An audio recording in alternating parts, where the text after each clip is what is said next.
What's up, guys? How you guys doing today? I hope everyone is doing fantastic. As you can see, I'm doing wonderful today. Ladies and gentlemen, the news doesn't stop. The world keep going. Everyone, right now we are in an international break, all right? There is only international football. The AFCON, they're playing Africa, the 2025 African qualifier. South American are playing for the World Cup qualifier. North America are playing friendly. And Europe are playing the UEFA National League, which is a glorified friendly games.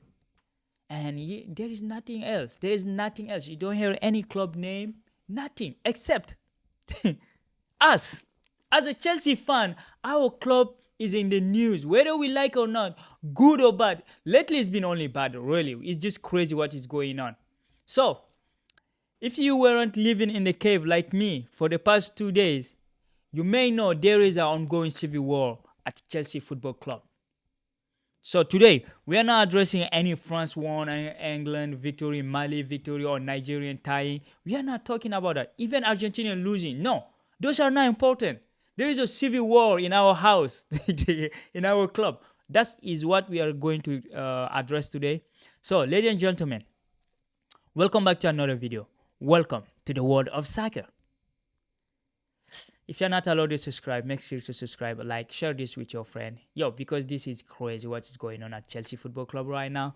But hey, we got this. So we're gonna just go. Because we have at Chelsea, we have 3 or 4 owners. Because we have a Clear Lake, we have Todd Boehly, and other small investor. Because Todd Boehly have only 12.5%, and there is another group having, I think it's a Feliciano having 12.5%, and then you have Eghbali having 62.5%, right? So we are owned because you remember when the British, those cowards, when they took over our club from Abramovich, because we know Abramovich started a war.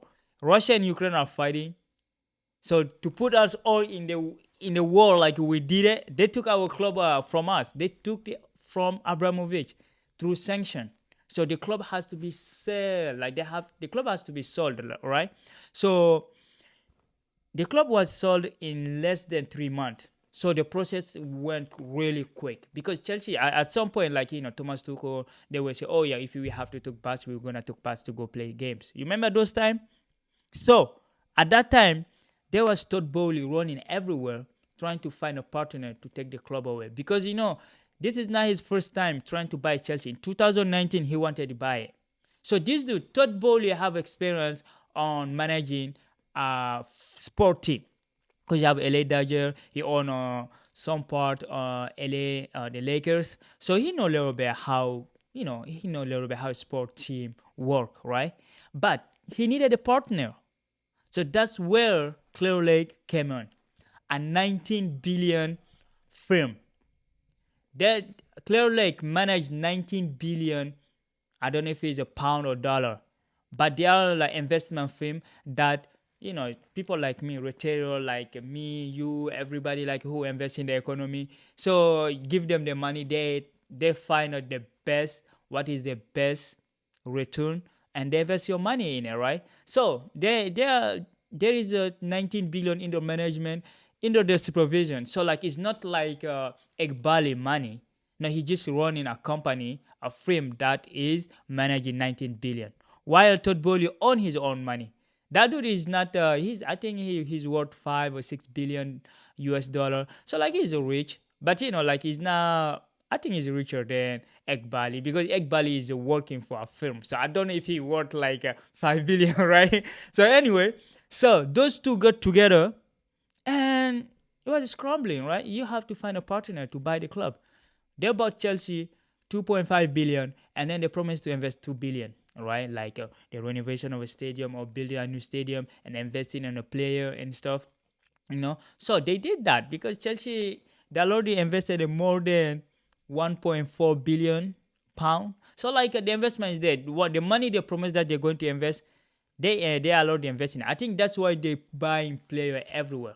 But there is a 2 profile that have 2 different vision for the club, right? Todd Boehly, he's a minority shareholder in this in this consortium, right? Because he's in the blue code now. So he's a minority holder. He hold only 12.5% or 13%, like less than 13%, right? That's what he hold. So the first 12 months, he was in charge. He was the interim sporting director, taking care of our transfer window. You remember the player he brought in? He brought in Raheem Sterling. He brought in Koulibaly, with all the hype over Koulibaly, right? And then, yeah, he bought some Aubameyang. You remember all those waste of money, right? Waste of money. So he bought those because he wanted some experienced players so Chelsea can compete for the Premier League and stuff. And he didn't buy Lukaku. Lukaku came a year before them. So that was him, right? Buying those players. But clearly, the investment firm, they want money. So for them, they want the trading system, like just like they trade money and the economy, even though the economy is going really bad right now because the Nasdaq, the S&P 500, like the Bitcoin, they're going down. We don't know what's going on, but the economy always take care of themselves. So this is a frame that he used to trade in stuff. So they are billionaires. They trade their money, they invest their money in the places that they know they're gonna have a return, right? So Eghbali vision was to invest on young player, buy young player 20, 19, 22, 23. They put the age limit to 25. So bringing in player that they can sell in the future so they can bring a return to their investor, right? Because they abide by the investor. The investor give them the money, they have to invest their money and bring a return. So these guys are there to make money, right? So those are the two visions. And about the sporting director, like everything happened, they both have to vote on it. So about the sporting director, Todd Boehly wanted a one sporting director and then let him do everything by himself because he trusts that. That's what he's doing with the LA Dodger. That's what he's doing. Even though he's a minority shareholder in Lakers, that's what he's doing. He just hire people who know what they're doing and they do the job. He don't want to be day-to-day decision making.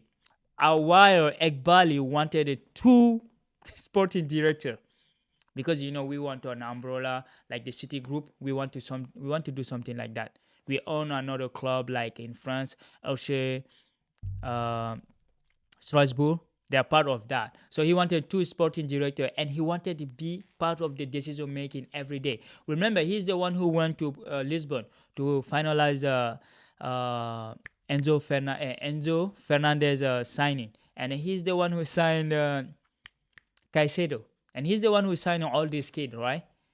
And I think there is a class from there, but Todd Boehly have a right to veto, but he did not use it that time. But everything started to go in south when they fired Mauricio Pochettino. Because according to the news, the Atlantic, whatever, Atlantic, Sky, or like David Onsen, yeah, they all saying like it started from there, right? From the sacking of Thomas,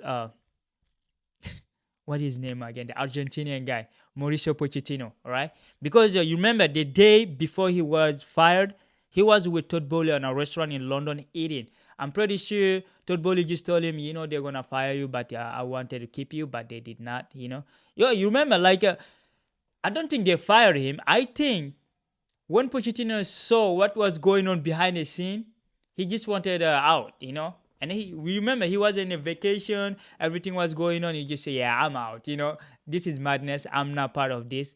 So, like, I think things started going downside. Like, it started going south, as we say in the US here. Start going to south, the Wild West, So, from that, clearly, or like if you want, Eghbali became the face of the club now. It's been like that for the past 6 months. They are the one who doing all the signing. I know a lot of people blame Todd Boehly, but he was the one in the first 12 months. He was the face, but now it's not him. All this signing wasn't him. It was Eghbali and his boys, all right? So they're having some scuffle there, like a leadership scuffle, like where to direct the club. The good news is both of them want hold into their share. They don't want to share. The deal was they couldn't sell into 10 years, 1 decade, but they can buy each other. If Todd Boehly want to buy out Clear Lake, he can. If Clear Lake want to buy Todd Boehly, they can if he accept it, right? So right now, Todd Boehly is ready with another investor that are ready to put money in to back him to buy out Clear Lake with this 61%, right? So that's why what is going on right now. Let's just read this from Simon Phillips, right? Simon Phillips, this from Sky News, right? I think Sky News is a reputable organization, at least they used to, right? So this is what he say. Todd Boehly is determined to press ahead with a plan to buy control of Chelsea, even though majority owner Clear Lake have no intention of selling their 61.5% stake. Investors have approached Boehly in the past month to offer to offer to provide a fund to buy out Chelsea. So like I said, Todd Boehly is ready. He have his people ready to back him to buy the club, right? So that's where we are now. It just everything that come out now is just like, okay, Clear Lake don't want to sell. Clear Lake want to buy out Todd Boehly. Todd Boehly want to buy out. So we don't know. There is a civil war going on. So right now, like I said in the beginning, I'm not blaming Maresca because for me, it's the owner. They are the one who hiring, firing, right? So they are collateral damage. Collateral damage. Like the player, we the fan, and Maresca, we are all collateral damage in this fight. We can't do anything. We just wait. There are people say, I'm team Boehly, I'm team Eghbali. I don't care. If they find a common ground to work together, good. If not, if one take over, it's good. We don't control. They are billionaire. This is a billionaire fight, bro. Like we're gonna just watch them, right? But hey, in order to put the fan in their side, I think they're leaking information to the news. Yesterday, or early this morning, there was a statement, from Matlow, right? Saying statement from the Earl Court. Like, let me just, because Chelsea released something today, saying, rumbling discomfort. Like, I'm gonna just read out this for you, bro. Like, it is crazy. You're gonna see this. It's so, it's so funny. So Chelsea just put out a statement saying that they want to buy or move to Earl. Is a Earl Court development company, right? Like the Earl Court. I don't know where that is. I'm pretty sure if you guys live in London or you know where that is, like just let us know. Chelsea just shared a rumor saying, oh yeah, Chelsea are going to move there until they finish this to renovate the stadium, but they're gonna move there until they finish the new stadium. It's just a PR. It's just a PR. Like there's nothing serious on it. So what happened? Matlow have a statement released by the statement from the Earl Court. That's what they call, right? Let me see. Yeah, it's from the Earl's Court Development Company. So this is the company that is holding that land, because there's a company that have the city approval to develop businesses and houses and to make a vibrant place of some people. So this is what they have to say.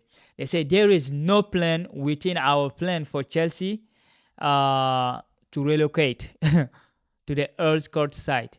We have a fully detailed design shortly to be registered with both local authority, which prioritize the delivery of thousands of homes and jobs, culture and open space through a well-designed and considered master plan, which has involved over 4 years of engagement.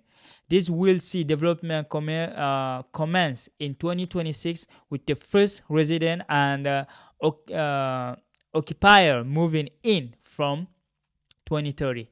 This is and will remain our primary focus. So Chelsea leaked information, say, oh yeah, we're going to move there. This guy just said, no, they are not moving here. Like, we have our plan. We have our development plan that we are going through with. And people will start moving in 2030, right? So Chelsea Football Club, we don't have a space to go. I think this is just PR. I don't know who leaked it. Maybe they're just trying to get the fan attention to say, oh yeah, don't worry about what's going on inside. We're still working in it, to develop stuff, So I think My personal take from this all this bullshit going on in our club is that Todd Boehly is angry because he brought in a coach Mauricio Pochettino and they fired him. He bought Raheem Sterling, they fired the guy like they sent him away, right? And then Koulibaly, they sent him away. Aubameyang, they sent him away. So maybe he feel like his authority is being threatened, right? He doesn't have any say of whatever is going on, and which clearly like is they take a responsibility because they own the majority. They are the majority shareholder. They own 61.5%. So like let's just say 62%, right? That's they own that. So they are the majority. If you go to voting, they say, yo, you not have nothing to say here, right? So we're gonna see how this is gonna develop. I'm hoping they will sort out this before the end of the year, maybe 6 months, 8 months, 3 months, because I'm pretty sure this is gonna impact the player and the coach because the coach will not know now who brought him there, right? Because every time, every meeting where they go, these two go together to negotiate. But now the coach is there and he don't know what is going on. The player don't know, and we don't know because those players are there for 8, 9, 10 years contract, and they don't know what's gonna happen, and we too we don't know. But anyway, guys, we're gonna keep you updated. Whatever happened at Chelsea, I cannot just wait to have a club football back and at least we see the player on the pitch, right? Maybe if they win or they lose, we will have something to talk about because this guy billionaire fight, bro, we have nothing to do with it. Just sort it out between you guys and bring us peace, right? So anyway, guys, hey, this is what I have on this at the moment, but we're gonna keep following how it develops, who's gonna take over, or if they're gonna find a common ground to work together. But there is the news is Todd Boehly is fed up. He's fed up with the clear leg. So we will see how this is gonna end. Anyway, guys, hey, thank you for watching. Stay focused, stay connected, and